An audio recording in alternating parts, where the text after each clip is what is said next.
Radical. Viewer discretion is advised. So what do you do if you're AEW and you invest a lot of time, money, and effort into pushing CM Punk? Well, what do you do when that just completely blows up right in your face? Because CM Punk is, well, kind of a punk. He's kind of a punk ass, to be honest. I mean, the guy is great on the mic, great in the ring, but he is just so hard to manage. And he's just so much of a prick, man.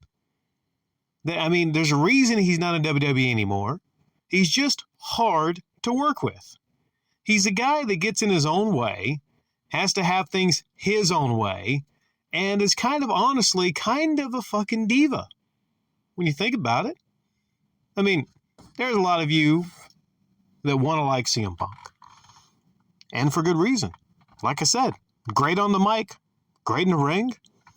But I think at this point in CM Punk's career, on the back end of his wrestling career, which is now probably over, I would say, unless he wants to wrestle in Japan or somewhere else because WWE's not going to take him back, you should probably be a little bit humble. But he was anything but. Not humble, very hard to work with, just not only wants things his way in his matches, but is there to basically criticize everybody in a promotion, tell them all how they should do things. What are you going to do if you're AEW and you lose that guy after investing so much in that guy? Well, you got to go out and you got to woo another star. You got to bring another certified star in. And usually what star means is somebody that used to be in WWE or WCW, two more well-known promotions. They got Sting, who was a big star in WCW. Him and Darby Allin are a tag team.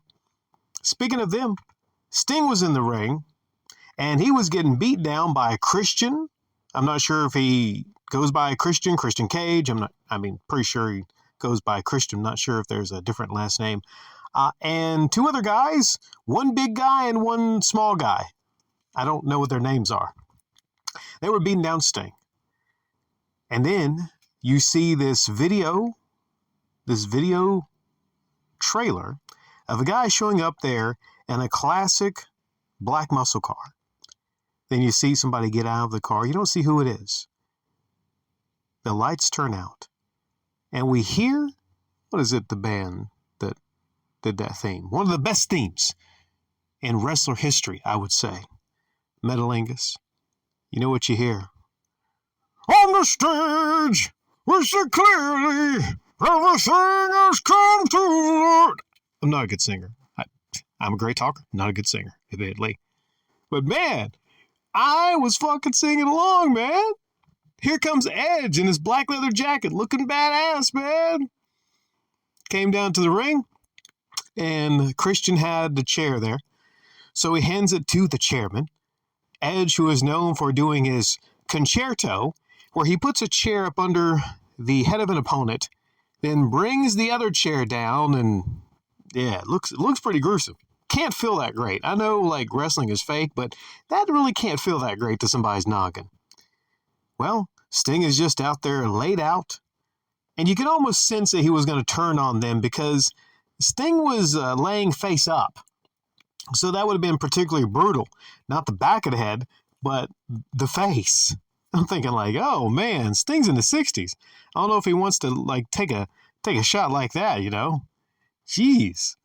But no, he hits the small guy to the right, and he swings at the other guy, misses, and then that guy misses him. Then he gives him the sphere, whatever Edge calls that version. And then I think Christian, like a little chicken shit, jumps out of the ring and everything. So now we have it set up. We got built-in triple tag team. Sting and Darby Allin. Edge at some point going to take on Christian and those other two guys. And at the end, Edge comes in the ring and he shakes the hand of Darby Allin, shakes the hand of Sting. This is the first time ever that Edge has been in the ring with Sting. And if they all have a triple tag team, it's the first time in history Sting has ever wrestled with Edge. Now, to put that in perspective, Sting was around in WCW in the late 90s, early thousands. So was Edge. So Edge wasn't quite as big as a name. He was more of a tag team wrestler, but they were back from, that era, that attitude era of wrestling. So it's pretty legendary to see them both in the ring. It's just, it's really cool. I mean, it's really freaking cool, man. And it reminds me, why, I can't say I'm a wrestling fan right now because I don't devote myself enough to it to be a wrestling fan because I'm so busy, but it still gets me excited. I still get pumped. I still will try to maybe catch some AEW. And for a lot of people out there that were just bummed that CM Punk is no longer in that company, let's be honest here. Comparing the careers of Edge and CM Punk, I think it's clear, Edge surpasses CM Punk. Some of you might not agree, but I would say Edge, if you look at the body of work in the past decades, he is better overall than CM Punk. So it's kind of like, you're a football or basketball team and, you lose a star player, but then you take someone with the same star power or selling power and you slot them right in there. Because Edge ain't no slouch in the ring. Edge ain't no slouch on the mic. So great job, AEW, for getting people really excited there. And, it worked. I'm very excited. On this day, I see clear.